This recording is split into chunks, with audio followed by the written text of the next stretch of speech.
वक्फ बोर्डाचं सुधारणा विधेयक जे संसदेत मंजूर झालेलं आहे, मात्र वक्फ विधेयक आणि हिंदुत्वाचा काही संबंध नाही. तो काही लोकांनी कसा जोडण्याचा प्रयत्न केला आणि तो निरर्थक आहे असं संजय राऊत यांनी नाही, मला असं वाटतं की वक्फ बोर्ड हा विषय सगळ्यांनी एकदा समजून घेतला पाहिजे. का त्यांचं ऑब्जेक्शन माहीत नाही, पण एकही गैरमुस्लिम सदस्य जर त्या वक्फ बोर्डात नसेल आणि सर्व मुस्लिम सदस्य जर त्या वक्फ बोर्डामध्ये असतील तर ऑब्जेक्शन घेण्याचं कारण काय? एखाद्या बोर्डानं एखाद्या अधिकृत जागेवर ताबा दाखवून तो खरा ठराव असा जर कायदा असेल, त्या कायद्यात जर आता बदलत्या परिस्थिती दुरुस्ती केली असेल आणि काँग्रेस आणि राष्ट्रवादी काँग्रेस आणि उद्धव ठाकरेची शिवसेना त्याला जर पाठिंबा देत असेल तर आमच्यासारख्या पुढे प्रश्न पडतो की बाळासाहेबांची शिवसेना कुठे आहे आणि आजची उद्धव ठाकरेची शिवसेना कुठे आहे? शिवसेना संपुष्टात आली. शिवसेनेने बाळासाहेब ठाकरेचे जे काही विचार होते ते विचार सोडून आता काँग्रेसच्या विचाराची शिवसेना झालेली आहे. माझं असं मत आहे की त्यांनी कुठं कुठं अधिकार दाखव. त्यांनी ज्या ठिकाणी असेंब्ली बांधल्या गेली देशाची त्या ठिकाणी अधिकार दाखवतात. काही संरक्षण खात्याच्या जागेवर सुद्धा ते अधिकार दाखवतात. ते म्हणतील ती आमची जागा म्हणल्यापेक्षा आत्ता जी नव्यानं रचना झाली त्यामध्ये सरकारी अधिकारी असणार आहे, कलेक्टर सरकारी अधिकारी असणार आहे. कलेक्टर एखादा मुस्लिम होऊ शकत नाही असं थोडं आहे. त्यामुळं केवळ राजकारणापोटी आणि त्यांचे मतं आपले पेटी द्यावे याच्यासाठी काँग्रेस आणि राष्ट्रवादी काँग्रेस आणि समाजवादी पार्टी, ममता बॅनर्जी हे सगळे लोक या बिलाला समर्थन देत नाही. भारतीय जनता पार्टी या बिलाचं समर्थन करते आणि पास केलंय. त्यावरून युपीए दिल्ली सुद्धा असं म्हणतात की मग आम्हाला शिर्डी आणि तिरुपतीच्या संस्थांमध्ये घेणार. आम्ही कुठे हिंदू घातला याच्यामध्ये? आम्ही कुठे येते हिंदू घातला? एकही सदस्य हिंदू नाही. अधिकारी आणि अधिकारी मुस्लिम सुद्धा असू शकतो. त्याच्यामुळं त्यांचं जे बोलणं आहे ना, राजकीय निराशेपोटी बोलणं आहे त्यांचं. आम्ही हस्तक्षेप केलाच नाही. फक्त बेकायदेशीर प्रॉपर्ट्या ताब्यात घेण्याचे सत्र त्यांचं सुरू आहे, त्याच्यामुळे थांबून दिला आता.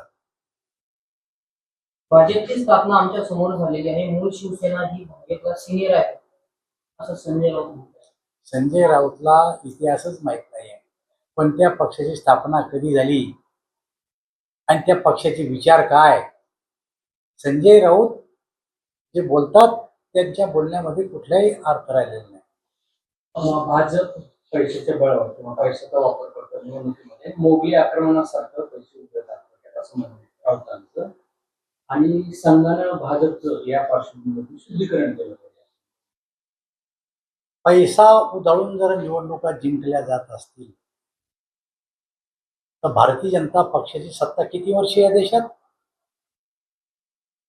15 वर्षापेक्षा जास्त नाही. 75-76 वर्ष झाले. 7 वर्ष यांनी पैशाच्या बळावर सत्ता भोगली का? मग जनमताचा कौल आहे. चांगलं शासन द्याल, लोक तुमच्या पाठीमागे आहे. तुमचा मूळ विचार काय? विचारापासून जो जो पक्ष दूर गेला तो पक्ष संपला. आमचा अजेंडा होता, आम्ही 370 35 कलम आम्ही हटवलं. आमचा अजेंडा होता, आम्ही राम मंदिर बांधू, आम्ही राम मंदिर बांधवलं. आमचा अजेंडा होता, आम्ही 3 तलाक जो कायदा आहे 3 तलाक जे आहे ते आम्ही रद्द करू, आम्ही रद्द करून टाकू. औकाफ बोर्डची पुनर्रचना करू, आम्ही आता पुनर्रचना करू. हा आमचा अजेंडा आहे, हा आमचा विचार आहे. आम्ही या विचारापासून बाजूला गेलो नाही आणि कोणा जातीच्या विरोधात नाहीये. समाजाची जी रचना आहे, ज्या रचनेमुळे गरीबावर अन्याय होतो किंवा अन्याय जर का कायदे दुरुस्त केल्यानं जर होत असेल तर ते करण्याचं काम आमचं सरकार करत आहे. संघाचं शुद्धीकरण केलं पाहिजे भाजप असं. मुळामध्ये भाजप अशुद्ध झालाच कुठं? अशुद्ध झाली ती शिवसेना. स्वतःचा विचार सोडून दुसऱ्यात शिरली ती. भाजप आपल्या विचाराशी पक्का आहे. आमचं शुद्धीकरण करायची गरजच नाही. पैसा हा आमचा बेस नाही, विचार हा आमचा बेस आहे. त्यांच्या शुद्धीकरणाची गरज हा त्यांच्या शुद्धीकरणात ती आता पार बिघडली, शुद्ध बी होऊ शकत नाही. वक्फ बोर्डाचं विधेयक ज्यावेळेस मंजूर झालं त्यावेळेस राज्यसभेत शरद पवार साहेब काय असू शकते? असं आहे, शरद पवार जरी कुठेही असले तर त्यांचे शिलेदार तर होते हजर भाषण करायला, वर आता त्यांनी चुकूनच केले. त्यामुळे असण्याचा नसण्याला माहिती आहे, असलो तरी विधेयक पास होतं, नसलो तरी विधेयक पास होतं. सत्ताधाऱ्यांचा वोक बोर्डाच्या जमिनीवर डोळा आहे असं संजय राऊत म्हणाले. संजय राऊताचं इतकं कान लावून घेता यार तुम्ही. 4 प्रश्न संजय राऊताचेच झाले, सोडा ना, जाऊ दे ना यार. एकनाथ खडसेने गौप्यस्फोट केलाय की मंत्री गिरीश महाजन यांचे एका महिला IAS अधिकाऱ्यासोबत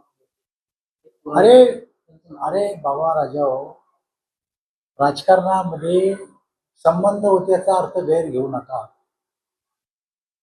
मी आहे, माझ्या ऑफिसमध्ये जर काही कर्मचारी काम करत असतील तर ओळखी असणं याला संबंध म्हणतात का? त्याचा अर्थ चुकीचा घेऊ नका, ते चांगल्या अर्थानं बोलले. त्याच्या रेकॉर्डिंग अमित शहापर्यंत आहे का? हो, असं जर आहे. 10 वर्षाची सीरिया काढली तर हे थोडंसं त्यांना आणि त्या गोष्टीने बोलायचं होतं असा भाव मला असं वाटतं म्हणून आहे. की गेले भाजप सोडल्यापासून रोज ते रेकॉर्डिंग समोर राहिले. रेकॉर्डिंग एकदाही वाजून दाखवली, वाजवलं पाहिजे एकदा, मन शांत करून घ्या एकदा. ज्येष्ठ नेते आहेत, कदाचित हे त्यांची वाजवतील तर त्यांच्याजवळ यांची असू शकते एखादी. खोटं आहे का? त्यामुळे कोणाचीच रेकॉर्डिंग कोणाजवळ नाही आहे, तुम्ही चिंता करू नका. फार पूर्वी म्हणत होते CDI मध्ये कुठे? तुम्हाला सगळं माहिती आहे. तुम्ही ईडी लावसाल तर मी सीडी काढन. आम्ही ईडी लावली, सीडी कुठे गेली? एबीपी माझा, उघडा डोळे बघा नीट.